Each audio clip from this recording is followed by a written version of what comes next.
Hey guys, in this video, I will show you how to fix Roblox auto clicker not working. Alright, so let's begin with the video. So what we want to do is just open up our folder with auto clicker, and we want to right click on the auto clicker here. Then click on show more option, and then go to properties. Then go to compatibility and check these options. Run this program in compatibility mode for Windows 8 and run this program as an administrator. Click on apply. Click on OK.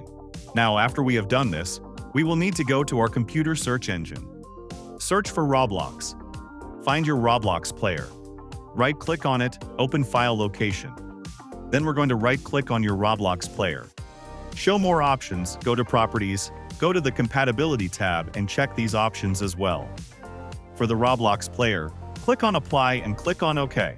Now, whenever we try to run the auto clicker and the Roblox player, just to be sure, we will right-click and then we will select Run as Administrator. And we want to run as administrator for the auto clicker as well.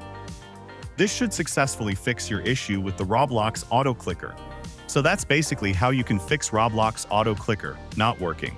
So that's all for this video. Consider subscribing if you find it helpful. And I'll catch you in the next one. Thanks.